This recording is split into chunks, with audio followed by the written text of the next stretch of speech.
오늘도 계속해서 베드로전서 강의, 오늘은 12번째 말씀이 되겠습니다.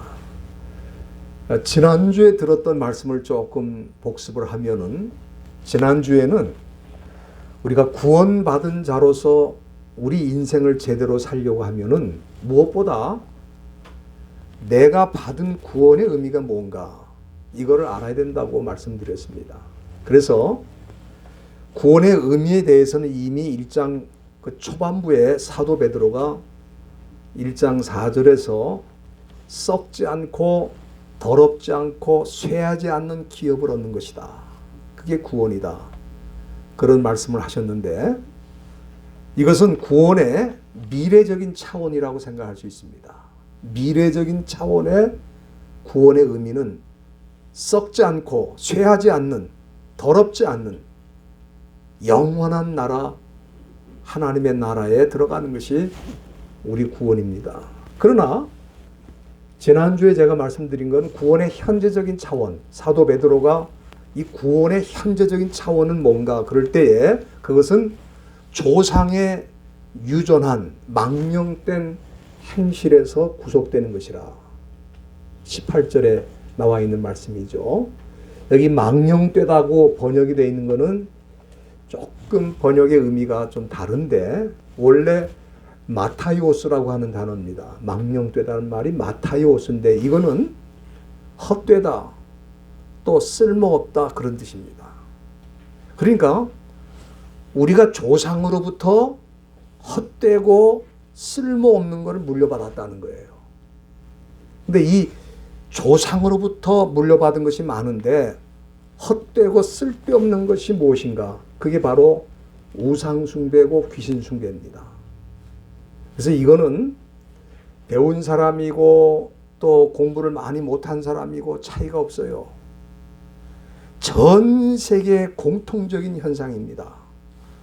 어느 나라든지 조상으로부터 물려받은 이 우상숭배와 귀신숭배에 젖어서 이거를 거부하거나 벗어날 수 없는 상황에 있습니다. 하나님을 가장 잘 믿는다고 하는 이스라엘 백성들도 우상숭배는 끝내 벗어나질 못하고 결국 하나님의 심판을 받고 바벨론에 의해서 멸망을 받는 그런 진노를 당하게 된 것입니다.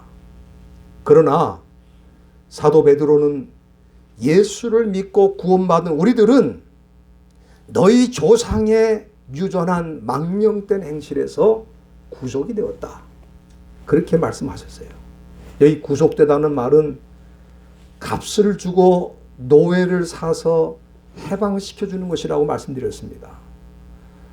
우리가 이 우상숭배와 귀신숭배를 하는 것은 사탄의 노예가 되는 건데, 이 사탄의 노예로부터 우리가 구속받아가지고 이제는 자유를 누리게 됐다, 그런 뜻입니다. 저는 이 지구상에 80억 인구가 있지만 거의 대부분이 조상으로부터 물려받은 이 귀신숭배, 우상숭배에 묶여서 노예처럼 살고 있는 그 현실을 보고 있습니다. 제가 가는 나라마다 그런 현상이 있어요. 저와 여러분들도 우리 예수님의 보혈이 아니었다면 여전히 조상으로부터 물려받은 우상숭배와 귀신숭배를 계속해 나갈 수밖에 없는 그런 사람들이었지만, 웬 은혜입니까? 웬 사랑입니까? 하나님의 아들 예수를 통해서 구원을 받고 우리는 이런 것들로부터 자유를 누리게 된 줄로 믿습니다. 이것이 바로 구원받은 자의 삶이에요. 그래서 구원받은 자의 삶을 살려면은 구원이 무엇인가 하는 것을 잘 이해를 해야 되고, 그 다음에 오늘 본문은 뭐냐면 더 나아가서 우리가 구원받은 자의 삶을 제대로 살려면은 우리에게 구원을 베풀어 주신 예수님이 어떤 분인가 하는 것을 잘 이해를 해야 된다 하는 것을 사도 베드로가 오늘 본문에서 말씀하고 있는 것입니다.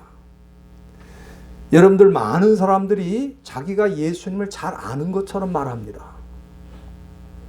그런데 실제로는 그 사람의 얘기를 들어보면은 예수님을 잘 모르는 사람이에요. 아는 것 같이 말해요. 여러분들, 제자들이 예수님과 함께 3년 반 동안 살았지 않습니까? 그렇죠? 그래서 예수님으로부터 직접 공부를 하고 예수님이 보여주시는 그 능력을 눈으로 다 본 사람들이 12제자예요. 그런데 그 12제자가 예수님을 제대로 알았습니까? 예? 예수님과 함께 살았던 그 12제자도 예수님을 제대로 몰라가지고 예수님이 십자가에 달리실 때 어떻게 됐어요? 한 사람도 빠짐없이 다 도망갔어요. 배반하고. 예수를 아는 제자들이라면 왜 십자가를 지실 때 도망을 가겠어요? 그렇지 않습니까? 이게 모르는 거예요. 그래서 예수님이 제자들에게 뭐라 그러니까 요한복음 15장 26절에 내가 아버지께서 너에게 보낼 보혜사를 이제 너에게 보내는데 그분은 진리의 영이시고 그가 오시면 나를 증거한다 그랬어요. 나를 증거한다. 그러니까 예수님이 누구신지 아는 것은 그 사람의 지식도 아니고 그 사람의 경험도 아니고 그 사람이 진리의 영이신 성령의 도우심이 아니고는 누구든지 예수님을 정확하게 알고 고백할 수가 없다 이 말이에요. 사도 베드로도 그때는 몰랐지만은 오순절날 하나님의 성령으로 충만한 은혜를 받고 비로소 예수님이 누구신지 무엇을 하셨는지 깨우치고 그것을 온 세상에 전하고 오늘 본문에도 그 성령을 통해 계시를 받아서 예수님이 누구신지 기록을 했다 이 말입니다. 오늘 본문에 보면은 예수님이 어떤 분인가? 우선 20절 초두에 보면은 그는 창세전부터 미리 알리신 바 된 자라고 그랬습니다. 여기 창세전이라는 말이 나오는데 정확하게 여기 창세라는 말은 카타볼레라고 하는 헬라 말은 뭐냐면 파운데이션이라는 뜻이에요. 기초라는 뜻입니다. 그러니까 세상의 기초가 놓이기 전에 그런 뜻입니다. 여기 창세전이라는 말은 세상의 파운데이션, 기초가 놓이기 전에 예수님은 그 이전부터 계셨다 그 말이에요. 그래서 우리가 신학적으로는 이걸 뭐라 그러냐면은 pre-existence라고 그럽니다. 예수님의 선제설이라고 그래요. 선제설. 예수님이 온 세상이 만들어지기 이전부터 계신 분이다. 그래서 예수님이 이 세상에 사람의 모습으로 오셨기 때문에 그는 단지 요셉이라고 하는 목수의 아들이다. 그렇게 생각하면 안 돼요. 사도 요한은 요한복음 1장 2절부터 3절까지 그 말씀 속에서 뭐라고 했습니까?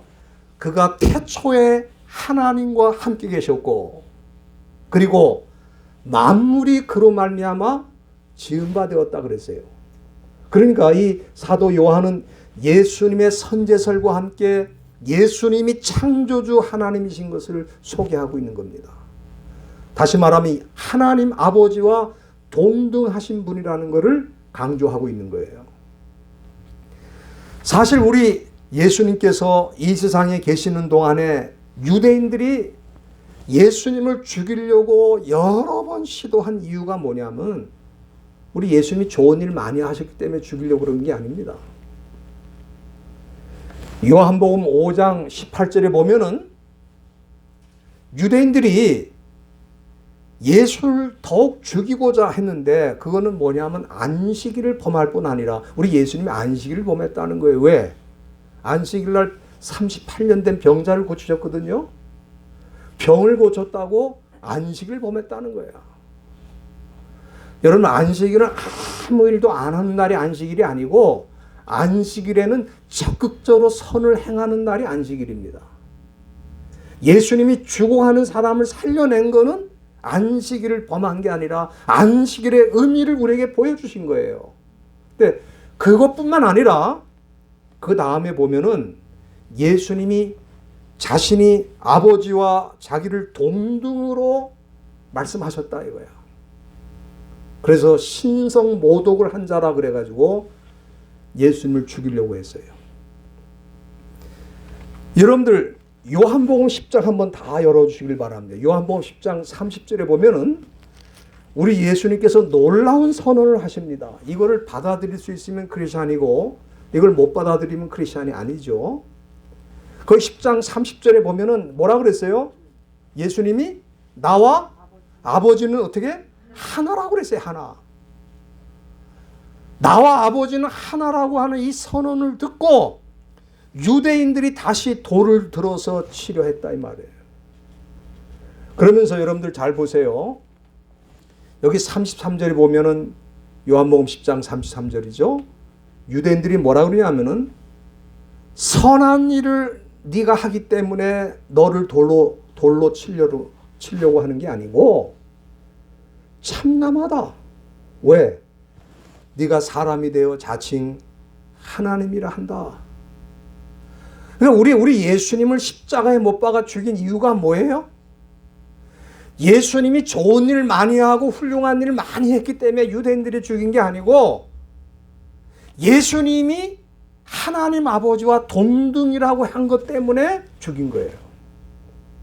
다시 말하면 유대인들은 이것 때문에 넘어진 겁니다. 예수 때문에 넘어진 거예요. 여러분들 본문으로 돌아와서 당시 그리스도인들 가운데에도 예수님이 창세전부터 미리 존재하시는 분이고 하나님 아버지와 동등하신 분이라는 것을 인정하지 않았던 그리스도인들이 있었다는 거예요. 그렇기 때문에 사도 베드로가 오늘 이 본문에서 강조하는 게 뭡니까? 우리 예수님은 어떤 분인가? 창세전에 미리 알려주신 분이다. 선제서를 말하고 있는 겁니다. 이 시대에도 마찬가지입니다. 예수님 때문에 넘어지는 사람들이 많아요. 그냥 예수님이 좋은 분이고 4대 성인 중에 한 분이고 그건 오케이라는 거야. 그런데 어떻게 목수의 아들 예수가 하나님과 동등하신 분인가? 이거는 인정을 못한다는 거예요. 여러분들 만약에 이걸 인정 못하면 결과적으로는 하나님을 부정하는 겁니다. 그 이단이 되는 거예요. 이단이에요. 예수님을 좋은 분, 선한 분, 좋은 말씀 많이 가르쳐 주신 분, 4대 성인 중에 한 분 이렇게 말하는 건 이단입니다. 예수님은 하나님과 동등한 분이라고 고백을 해야 그분이 바른 신앙인이에요. 그 사람이 구원받은 사람이에요. 그 사람이 하나님을 제대로 섬길 수 있는 것입니다. 두 번째는 오늘 본문에 보면 사도 베드로는 이 예수님이 20절 중간에 보니까 이 말세에 너희를 위해서 나타내신 바 되었다 그랬어요. 이건 대단히 중요한 말씀입니다. 여러분들 한번 생각을 해보세요. 예수님이 단지 모든 것에 앞서 존재하는 선지하시는 분이고 하나님과 동등하신 분으로 하늘에 계시는 분이라면은 우리하고 무슨 직접 상관이 있겠어요? 그렇지 않습니까? 대부분의 종교에서 신을 저 멀리 초월하신 분으로 우리와는 관계가 없다고 생각하는 신관을 가지고 있습니다. 그런데 우리 기독교는 뭐냐면 이렇게 선재하신 예수님이 역사의 한복판으로 오셨다는 거예요. 그걸 우리가 인카네이션, 성육신이라는 말로 표현하는데 그런데 왜 이렇게 오셨냐 이 말이에요. 예수님이. 여기 이 말씀 잘 보세요. 거기 보시면은 중간에 너희를 위하여라는 말이 있어요. 예수님이 왜 오셨다고요? 너희를 위하여 오셨다는, 우리 예수님 때문에 오신 게 아니에요. 너희를 위하여 오셔서 한마디로 우리를 구원하기 위해서, 우리 죄를 해결하기 위해서 우리 대신 십자가를 지시고 온갖 고난을 당하시고 십자가의 형틀에 잔인하게 죽음을 당하셨다 이 말이에요. 누구를 위하여? 우리를 위하여, 우리를 위하여. 이것이 우리 주님의 사랑입니다. 여러분들, 예수님의 사랑은 추상적인 사랑이 아닙니다. 예수님은 역사의 한복판에, 구체적으로 이 세상 한복판에 오셔서 십자가를 지시고 고난을 당하시고 우리 죄값을 치르신, 말뿐이 아니라 몸으로 완전히 실천하신 주님의 사랑이라 이 말이에요. 그 사랑 때문에 저와 여러분들이 이 자리에 있게 된 줄로 압니다. 마태복음 20장 28절에 보면은 우리 예수님이 제자들에게 가르쳐 주셨어요. 그게 뭐냐 하면은 인자가 온 것은 섬김을 받으러 온 게 아니고 자기 목숨을, 우리 예수님의 목숨을 많은 사람의 대속물로 주려 함이라고 말씀을 하셨습니다. 여러분들, 베드로가 이 말씀을 처음 들었을 때 베드로는 직접 들었잖아요. 우리 예수님한테 이 말씀을. 그런데 이해를 했어요? 못했어요? 못했잖아요. 그러니까 뭐라 그래요? 예수님 그러시면 안 됩니다.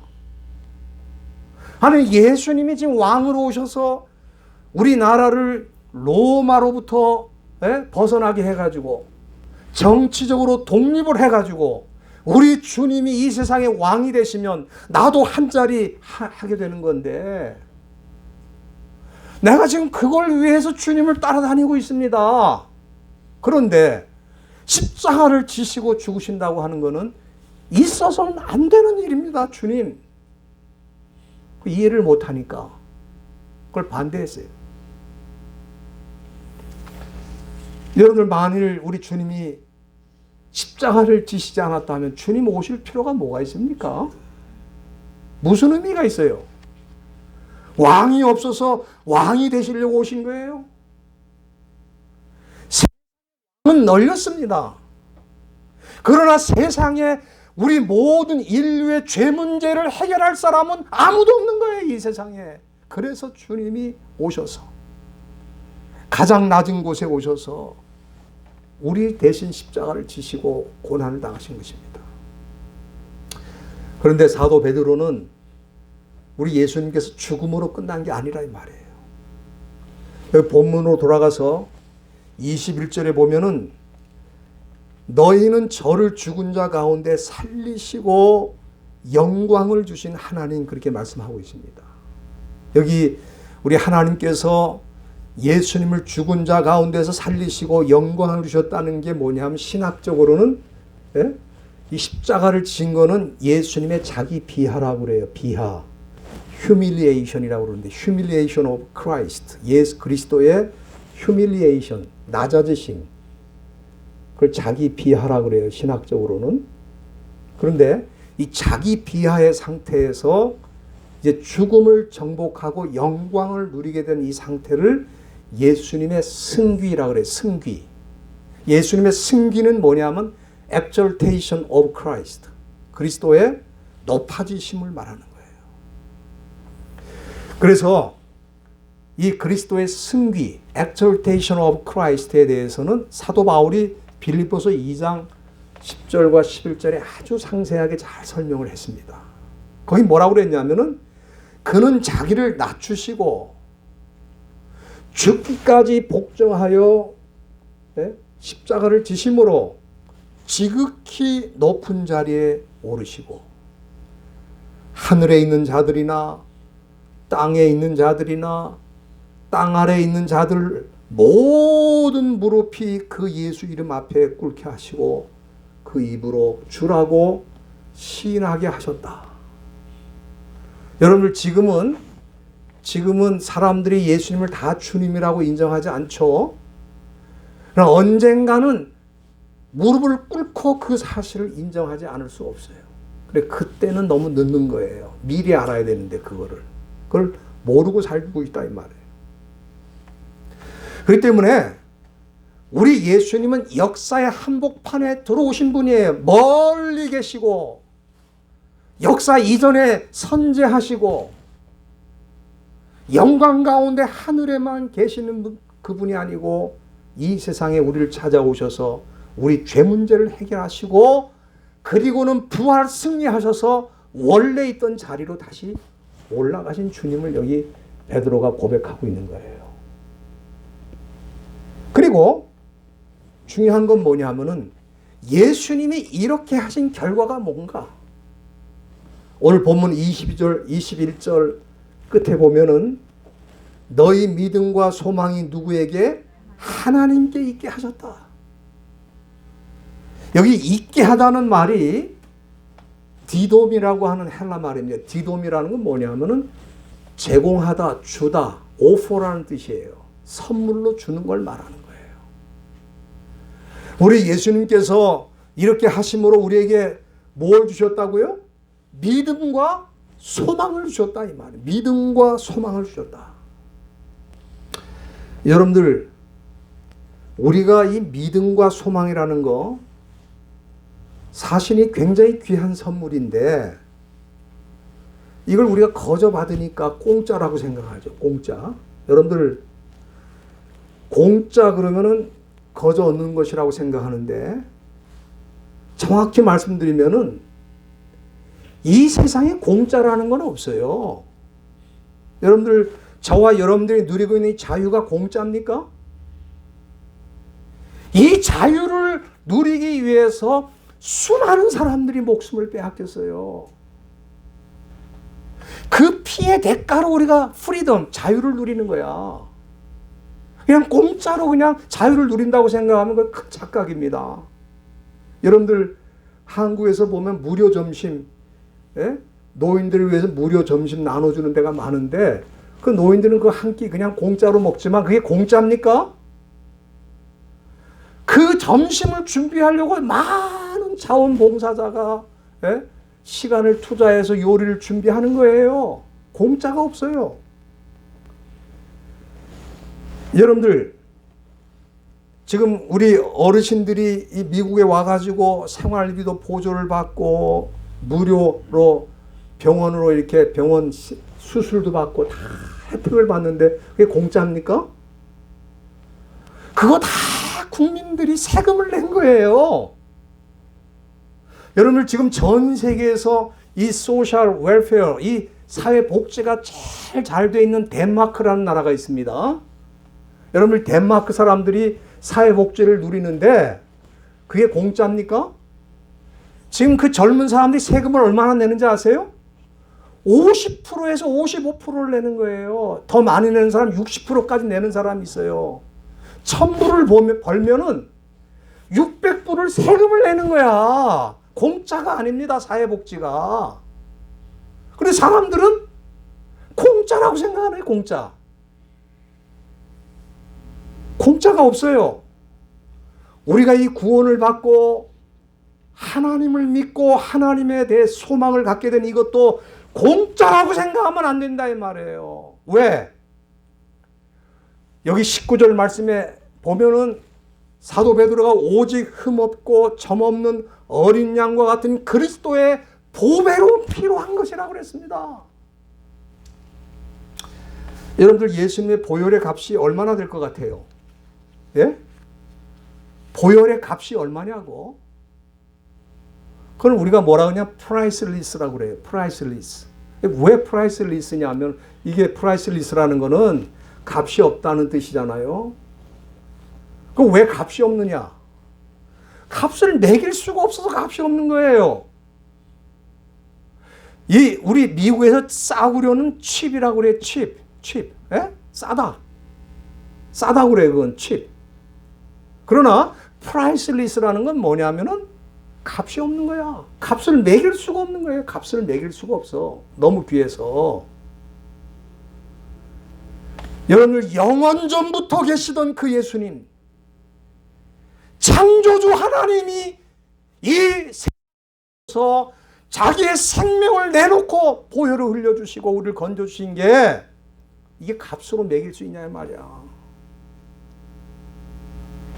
너무 프레셔스, 귀하고 너무 값어치가 있기 때문에 값을 매길 수가 없는데 그 보혈 때문에 우리가 구원을 받고 하나님을 믿고 하나님에 대해서 소망을 갖는 이 축복을 누리게 된 줄로 믿습니다. 예? 그래서 여러분들 우리가 살고 있는 세상 얼마나 문제가 많습니까? 예? 불의도 많고 죄악도 많고 공평하지 않고 가는 데마다 싸움이 있고 욕심이 있고 질투가 있고 어떤 분이 이 세상은 살만하다고 그래서 오래 사시라고 그랬어요. 제가 뭐가 그렇게 살만합니까 이 세상이? 예? 아버지 하나님의 나라가 좋지 뭐가 이렇게 살만해 여기가?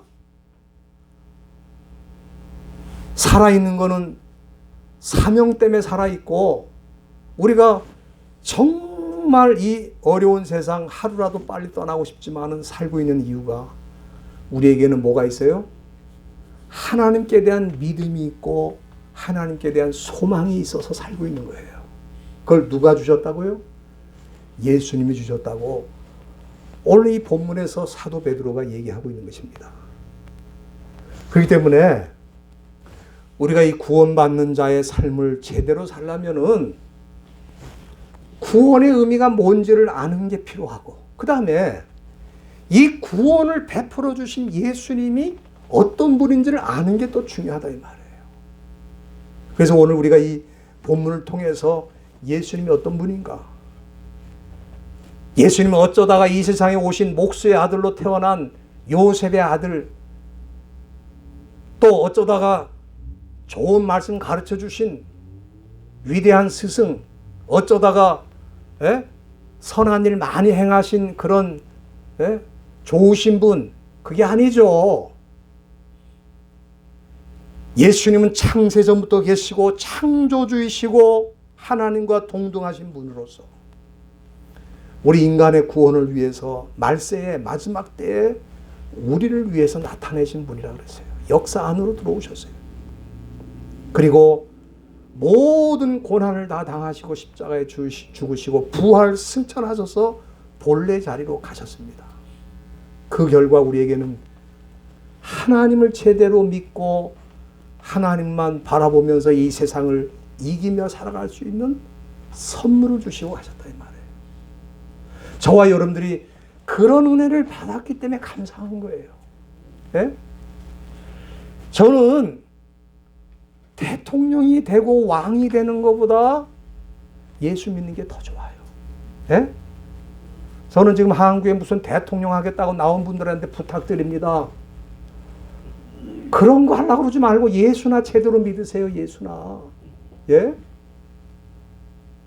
그 정치적 무슨 부귀영화 한순간입니다. 대통령 물러나면 감옥 안 가면 다행인데 또 감옥 가게 생겼어요. 지금 내가 가만 보니까. 그런 거가 아니고 우리가 이 세상 사는 동안에 하나님께 대해서 믿음을 갖고 소망을 갖게 된 것보다 더 좋은 게 없어요. 우리는 그냥 받았지만 거저 준 거 싸구려가 아니고 너무 귀한 거 값이 없는 걸 받은 거예요. 저와 여러분들이 그런 은혜를 받았으니까 이제 우리 남은 생애를 하나님께 영광을 돌리면서 우리 생을 잘 사시다가 주 앞에 서시기를 주님의 이름으로 간절히 부탁드립니다. 기도하시겠습니다.